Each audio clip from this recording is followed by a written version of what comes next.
amis, j'espère que vous allez bien. Aujourd'hui, enfin au moment où je filme cette vidéo, c'est dimanche, et je vais vous proposer un super plat dominical, le fameux gigot de 7 heures ou le gigot à la cuillère, un plat délicieux, tendre, confit qui se partage avec les amis. Et je vais vous proposer ma version qui est un petit peu orientale, enfin qui a une petite touche orientale. Vous allez voir, c'est super facile à faire, évidemment c'est long, puisqu'il faut 7-8 heures de cuisson, mais bon, il n'y a rien à surveiller, une fois que c'est parti, une fois que c'est lancé, voilà, hop, il n'y a plus rien à faire, on peut se détendre. Allez, je vous montre comment préparer ce fameux gigot de 7 heures. Pour préparer cette recette, il va nous falloir évidemment un beau gigot d'agneau. Ici, j'ai un beau gigot français magnifique que m'a préparé mon boucher. Il va nous falloir du bouillon. Ici, c'est du bouillon de poulet, comme je vous l'ai dit. Vous commencez à le savoir, j'en ai toujours dans mon congélateur. 3 carottes, un petit peu de persil, du thym et du laurier, du romarin, du beurre, de la cébette, une branche de céleri, 3 beaux oignons, une gousse d'ail, du piment d'Espelette, du ras el hanout, donc c'est ce mélange d'épices, de la tête de l'épicerie, donc les meilleures épices du magasin, du vin blanc sec, du miel, du poivre du moulin et du sel. Et aussi un peu d'huile d'olive. Je vais déjà éplucher et couper les légumes. Alors comme c'est une cuisson très lente, on va les couper en gros morceaux, notamment les oignons. L'ail, on va le laisser en chemise et simplement le couper en deux. Et nous allons biseauter les carottes.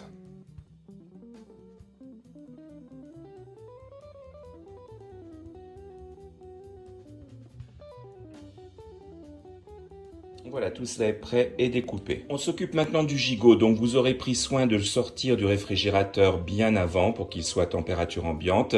Et on va le masser un petit peu et le saler. Pas trop salé, juste un petit peu comme ça, sur chaque côté. Et on masse bien la viande, surtout on ne la perce pas, vous savez qu'il y a une erreur qui consiste à mettre l'ail, d'inciser en fait le gigot pour y mettre l'ail, ça c'est, vous perdez tous les jus et les sucres, donc ça on fait pas ça. Donc vous massez bien comme il faut votre viande, voilà, de tous les côtés. Je verse de l'huile d'olive au fond de ma cocotte et un morceau de beurre et je fais chauffer à feu vif. Donc on va commencer par faire revenir le gigot de tous les côtés. Voilà, il faut que votre mélange huile-beurre soit très chaud, voire fumant. Et là, on y va à la main et on va faire dorer de tous les côtés. Il est très très grand mon gigot, je vais avoir un petit problème avec l'os, et on va y arriver. Voilà, et vous le tournez de tous les côtés pour qu'il grille partout. C'est important qu'il prenne une belle couleur.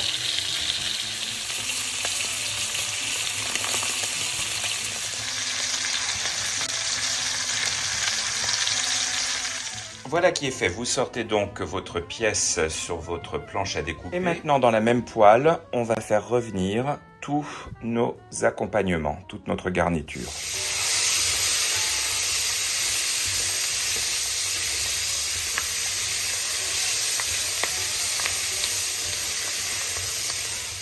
Voilà, la garniture s'est bien imprégnée des sucres de la viande, de l'huile d'olive et du beurre.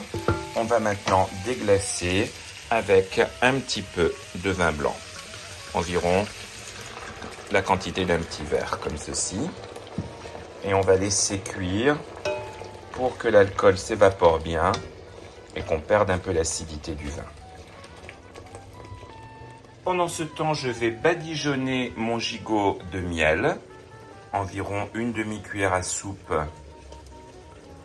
sur chaque côté. Alors évidemment, ce miel va donner un petit côté sucré à la viande puisque j'ai une touche un peu orientale et ça va permettre aussi de bien accrocher les épices que l'on va déposer ensuite. Donc voilà, vous badigeonnez bien de miel comme ça, chaque côté de votre pièce de viande. Et maintenant, nous allons ajouter les épices, donc le ras el hanout, puis du piment d'Espelette. Alors là, mon truc est tombé, c'est pas génial, c'est pas grave, on va répartir avec un couteau. Il faut en mettre, mais pas non plus, pas trop quand même. Voilà, donc l'équivalent d'une cuillère à café d'épices des deux côtés. Et une bonne pincée de piment d'Espelette aussi. Mettre de l'autre côté. Bon, tout à l'heure ça sortait trop, et là ça ne veut pas sortir. Formidable. Voilà, comme ceci, et le piment d'Espelette.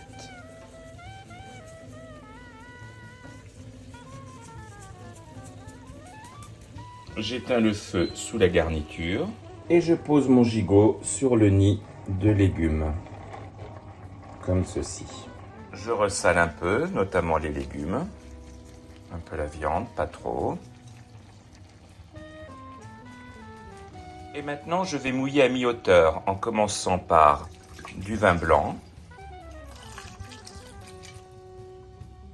puis le bouillon.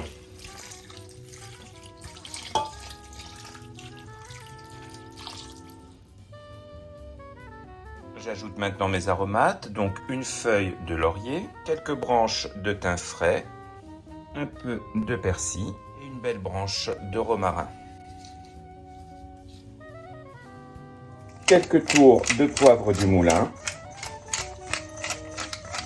On préchauffe le four à feu très doux à 120, pas plus. Allez, allez, allez, allez, allez.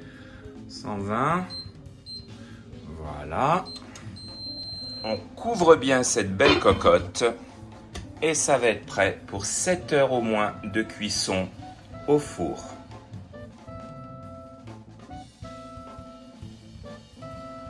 Après 3h30 de cuisson, on va vérifier un petit peu comment ça se passe à l'intérieur de la cocotte.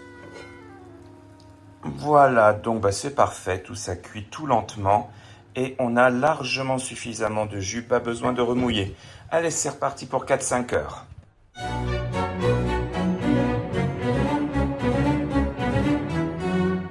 Et voilà, après 8 heures de cuisson, le gigot est tout confit et évidemment, on peut le manger à la cuillère, ce qui est le principe.